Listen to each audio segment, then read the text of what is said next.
Good morning all. ഞാൻ Ramakrishnan T SEBI registered research അനലിസ്റ്റാണ്. ഈ ഓഡിയോ കേട്ടതിന് ശേഷം ഡിസ്ക്ലെയിമർ കൂടി വായിച്ചു നോക്കണമെന്ന് താല്പര്യപ്പെടുന്നു. ഇന്ന് നമ്മൾ എക്സ്പെക്റ്റ് ചെയ്യുന്നത് വീണ്ടും സ്ലൈറ്റ്ലി ബെറ്റർ ഓപ്പണിങ്ങും വൊളാറ്റിലിറ്റിയും തന്നെയാണ്. ഏഷ്യൻ മാർക്കറ്റുകളിലെ സിറ്റുവേഷൻ നോക്കുകയാണെങ്കിൽ മെജോറിറ്റി മാർക്കറ്റുകളും ഇന്ന് മോർണിംഗിൽ ബെറ്റർ ആയിട്ടാണ് ട്രേഡ് ചെയ്യുന്നത്. ഇന്നലെ അമേരിക്കയിലെ എല്ലാ ഇൻഡെക്സുകളും ബെറ്റർ ആയിട്ടാണ് ക്ലോസ് ചെയ്തിരിക്കുന്നത്. അതോടൊപ്പം തന്നെ ടെക്നോളജി സ്റ്റോക്കുകൾ മെജോറിറ്റി ബെറ്റർ ആയിട്ടാണ് ഇന്നലെ ക്ലോസ് ചെയ്തിരിക്കുന്നത്. ഒപ്പം യൂറോപ്യൻ മാർക്കറ്റ് സിറ്റുവേഷൻ നോക്കുകയാണെങ്കിൽ ഓൾമോസ്റ്റ് എല്ലാ മാർക്കറ്റുകളും ബെറ്റർ ആയിരുന്നു. ഇന്നലെ എല്ലാ ഏഷ്യൻ മാർക്കറ്റുകളും ബെറ്റർ ആയിരുന്നു. അതേസമയം ജാപ്പനീസ് ഇൻഡെക്സുകൾ ഇന്നലെ പുതിയ റെക്കോർഡ് ഹൈ ഹിറ്റ് ചെയ്ത് റെക്കോർഡ് ഹൈയിലാണ് ക്ലോസ് ചെയ്തിരിക്കുന്നത്.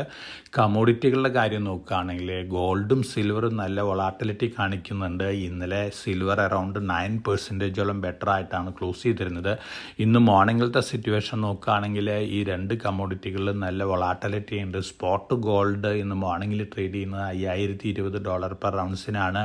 അതോടൊപ്പം തന്നെ സിൽവർ ട്രേഡ് ചെയ്യുന്നത് $81.5 പെർ ഔൺസിനാണ്. മറ്റെല്ലാ കമോഡിറ്റികളും ഇന്നലെ സ്ലൈറ്റ്ലി ബെറ്റർ ആയിട്ടാണ് ഇന്നലെ ക്ലോസ് ചെയ്തിരുന്നത്. ഇന്ന് മോർണിംഗിലും ഓൾമോസ്റ്റ് ആ ലെവലിൽ തന്നെയാണ് ട്രേഡ് ചെയ്യുന്നത്. ഇന്ത്യൻ റുപ്പി $US അഗൻസ്റ്റ് ആയിട്ട് ഇന്നലെ ഫ്ലാറ്റ് ക്ലോസിംഗ് ആണ്. 90.40 രൂപ പെർ ഡോളറാണ്. അതോടൊപ്പം തന്നെ നമ്മൾ Q3 റിസൾട്ടുകളുടെ കാര്യം നോക്കുകയാണെങ്കിൽ ഇന്നലെ പുറത്തു വന്നിട്ടുള്ള BSEയുടെ result much better than expectations ആയിരുന്നു. റവന്യൂ പോയിന്റ് ഓഫ് വ്യൂവിലായാലും അതുപോലെ തന്നെ പ്രോഫിറ്റബിലിറ്റിയിലെ കാര്യത്തിലായാലും എക്സലൻറ്റ് റിസൾട്ടാണ് BSE കാഴ്ചവെച്ചിരിക്കുന്നത്. BSEയുടെ സ്റ്റോക്ക് ഇന്ന് നല്ല രീതിയിൽ മുന്നേറാനുള്ള സാധ്യതകളുണ്ട്.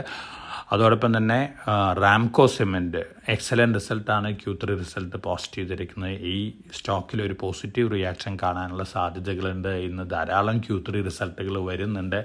ടൈറ്റൻ്റെ Q3 റിസൾട്ട് അനൗൺസ്മെൻറ്റ് ഇന്നാണ്. മച്ച് ബെറ്റർ ദാൻ എക്സ്പെക്റ്റേഷൻസ് ആയിരിക്കും ഒരു ഇൻഡിക്കേഷനാണ് മാർക്കറ്റിൽ നിന്ന് ലഭിക്കുന്നത്. ടൈറ്റൻ സ്റ്റോക്കിലും ഒരുപക്ഷെ ഇന്നലത്തെ ഗെയിനിന് ശേഷം ഇന്നും ഒരു നേട്ടമുണ്ടാവാനുള്ള സാധ്യതകളുണ്ട്. ഗ്രാവിറ്റ ഇന്ത്യ പുതിയ ഒരു കമ്പനി അക്വയർ ചെയ്തിരിക്കുന്നതാണ്. രാഷ്ട്രീയ മെറ്റൽ ഇൻഡസ്ട്രീസ് ലിമിറ്റഡ് എന്ന് പറയുന്ന കോപ്പർ റിലേറ്റഡ് കമ്പനിയാണ്. 1946 ഫോം ചെയ്തിട്ടുള്ള കമ്പനിയാണ്. കോപ്പർ പ്രൊഡക്റ്റുകളിൽ വളരെ പ്രോമിനൻ്റ് പൊസിഷനിലുള്ളൊരു കമ്പനിയാണ്. ഈ അക്വിസിഷൻ ഗ്രാവിറ്റേനെ സംബന്ധിച്ച് വളരെ പോസിറ്റീവായിട്ടുള്ള ഇമ്പാക്റ്റാണ് നൽകാൻ പോകുന്നത്. ഗ്രാവിറ്റയുടെ ഇക്വിറ്റി ക്യാപിറ്റലും അതുപോലെ തന്നെ മറ്റ് റിലേറ്റഡ് ആക്ടിവിറ്റീസൊക്കെ നോക്കുകയാണെങ്കിൽ ഈ അക്വിസിഷൻ ഗ്രാവിറ്റേനെ സംബന്ധിച്ച് വളരെ പോസിറ്റീവ് ഇമ്പാക്റ്റാണ് ലോങ് റണ്ണ് നൽകാൻ പോകുന്നത്. ന്യൂക്ലിയർ റിലേറ്റഡ് സ്റ്റോക്കുകളിലൊക്കെ ഒരുപക്ഷെ മാർക്കറ്റ് താഴെ വരുന്ന സമയങ്ങളിൽ ബൈയിങ് കാണാനുള്ള സാധ്യതകളുണ്ട്. മേജർ ബെനിഫിഷ്യറീസ് ആയിട്ട് വരാൻ പോകുന്ന ഹിന്ദുസ്ഥാൻ കൺസ്ട്രക്ഷൻ കമ്പനി, അതുപോലെ തന്നെ ആസാദ് എഞ്ചിനീയറിംഗ്, എംടാർ, ഇത്തരത്തിലുള്ള സ്റ്റോക്കുകളിലൊക്കെ മാർക്കറ്റ് റിയാക്ഷനിൽ താഴെ വരുന്ന അവസരങ്ങളിൽ നല്ല രീതിയിലുള്ള അക്യുമുലേഷൻ കാണാനുള്ള സാധ്യതകളുണ്ട്. സ്വാത്വിക് ഗ്രീൻ എനർജി 2500 കോടി രൂപ വരെ ക്യാപെക്സ് പ്ലാൻ ചെയ്തിട്ടുണ്ട്.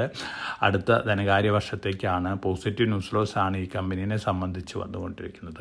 ടാറ്റാ സ്റ്റീൽ പറയുന്നു യൂറോപ്പിലെ അടുത്ത വർഷങ്ങളിൽ വലിയ രീതിയിലായിരിക്കും സ്റ്റീൽ പ്രൈസ് കൂടാൻ പോകുന്നത് എന്നുള്ള ഒരു ഇൻഡിക്കേഷനാണ്. തീർച്ചയായിട്ടും സ്റ്റീൽ സ്റ്റോക്കുകളെ സംബന്ധിച്ച് പ്രത്യേകിച്ച് ടാറ്റാ സ്റ്റീൽ അതുപോലെ തന്നെ ജിൻഡാൽ സ്റ്റീൽ ഈ രണ്ട് കമ്പനികൾക്കാണ് മേജറായിട്ട് ഓവർസീസ് പ്ലാന്റുകളുള്ളത്. ഈ കമ്പനികളെ സംബന്ധിച്ച് പോസിറ്റീവാണ്.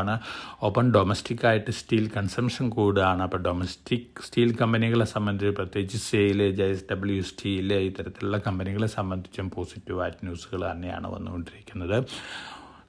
ഒപ്റ്റിക്കൽ ഫൈബർ രംഗത്തുള്ള കമ്പനികളുണ്ട്. സ്റ്റെർലൈറ്റ് ടെക്നോളജീസ് ലിമിറ്റഡ്, അതുപോലെ തന്നെ ഹിമാചൽ ഫ്യൂച്ചറിസ്റ്റ് കമ്മ്യൂണിക്കേഷൻസ് ലിമിറ്റഡ്. അമേരിക്കയിൽ നിന്ന് ധാരാളം ഓർഡേഴ്സ് കമ്പനികൾക്ക് വീണ്ടും ലഭിക്കും എന്നുള്ള ഇൻഡിക്കേഷനാണ് ലഭിക്കുന്നത്. തീർച്ചയായിട്ടും ലോങ് റണ്ണിൽ നോക്കുകയാണെങ്കിൽ ഈ കമ്പനികളെ സംബന്ധിച്ച് ഒപ്റ്റിക്കൽ ഫൈബർ മാനുഫാക്ചറിംഗ് രംഗത്ത് പ്രോമിനൻറ്റ് കമ്പനികളാണ് ഈ കമ്പനികൾ. അതോടൊപ്പം തന്നെ ഇൻഫ്രാസ്ട്രക്ചർ ഇംപ്ലിമെൻറ്റേഷനിലും ഈ കമ്പനികൾ വളരെ മുന്നിലാണ്. ഹിമാചൽ ഫ്യൂച്ചറിസ്റ്റ് കമ്മ്യൂണിക്കേഷനെ കുറിച്ച് നോക്കുകയാണെങ്കിൽ ഡിഫൻസ് സർവീസസ്, അതുപോലെ തന്നെ ടെലികോം ഗിയർ ഈ രംഗത്തൊക്കെ വളരെ പ്രോമിനൻ്റ് ആയിട്ടുള്ളൊരു കമ്പനി തന്നെയാണ്. അപ്പോൾ ഈ രണ്ട് കമ്പനികളും ഒന്ന് വാച്ച് ചെയ്യുന്നതായിരിക്കും. ഒപ്പം Black Box Limited data centre related രംഗത്തുള്ളൊരു കമ്പനിയാണ്. ഈ സ്റ്റോക്കിലും ഒരുപക്ഷെ നല്ല രീതിയിലുള്ള ബൈയിങ് കാണാനുള്ള സാധ്യതയുണ്ട് ലോങ് ടൈം പോയിന്റ് ഓഫ് വ്യൂവിൽ. US വീണ്ടും അവരുടെ തനിനിറം കാട്ടിക്കൊണ്ടിരിക്കുകയാണ്. താരിഫ്, ഇന്ത്യയുടെ മേലുള്ള താരിഫ് കുറച്ചതിന് ശേഷം ബംഗ്ലാദേശിൻ്റെ മേലുള്ള താരിഫ് 19% കുറച്ചിരിക്കുകയാണ്. അതോടൊപ്പം തന്നെ പല ഗാർമെൻറ്റ് ഐറ്റത്തിന്മേലുള്ള താരിഫ് 0% താത്തിയിട്ടുണ്ട്. അപ്പോൾ കഴിഞ്ഞ ആഴ്ചയിൽ US ഇന്ത്യയുടെ താരിഫ് കുറച്ചതിന് ശേഷമുള്ള പോസിറ്റീവ് ഇമ്പാക്റ്റ് ഒരു പക്ഷേ ടെക്സ്റ്റൈൽ രംഗത്തുള്ള സ്റ്റോക്കുകളിൽ നിന്നൊക്കെ കുറേയൊക്കെ പോകാനുള്ള സാധ്യതകളുണ്ട്, കുറയാനുള്ള സാധ്യതകളുണ്ട്. വീണ്ടും ഒരുപക്ഷെ ഇത്തരത്തിലുള്ളൊരു കോമ്പറ്റീഷൻ ഇന്ത്യൻ ടെക്സ്റ്റൈൽ രംഗത്തിന് സ്ലൈറ്റ് നെഗറ്റീവ് ഇമ്പാക്റ്റാണ് ഉണ്ടാക്കാൻ പോകുന്നത്. അപ്പോൾ ട്രംപിൻ്റെ അനൗൺസ്മെൻറ്റുകൾ വളരെ ക്ലോസ് ആയിട്ട് വാച്ച് ചെയ്തുകൊണ്ടിരിക്കണം. അദ്ദേഹം പലതും മാറ്റിക്കൊണ്ടിരിക്കുന്നുണ്ട്. ഇനിയും എന്തെങ്കിലും മാറ്റി അനൗൺസ് ചെയ്യുമെന്നുള്ള കാര്യം നമുക്ക് കാത്തിരുന്ന് കാണണം. അപ്പോൾ India US tariff related positive impact എത്രത്തോളം പോസിറ്റീവായിട്ട് നമ്മുടെ സെക്ടർ സ്റ്റോക്കുകളെ ഇമ്പാക്റ്റ് ചെയ്യുന്നുള്ള കാര്യം നമുക്ക് അടുത്ത ദിവസങ്ങളിലെ സംഭവവികാസങ്ങൾ കണ്ടതിന് ശേഷം മാത്രമാണ് പറയാനായിട്ട് സാധിക്കുകയുള്ളൂ.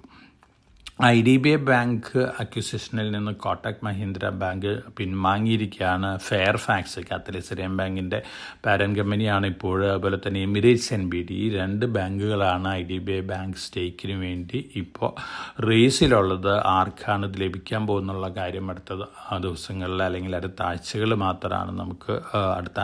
മാത്രമാണ് നമുക്ക് അറിയാനായിട്ട് സാധിക്കുള്ളൂ. ആർക്ക് ലഭിച്ചു കഴിഞ്ഞാലും വളരെ പോസിറ്റീവ് ഇമ്പാക്റ്റ് നൽകുന്ന ഒരു അക്വിസിഷൻ ആയിരിക്കും IDBI ബാങ്കിൻ്റെ അക്വിസിഷൻ.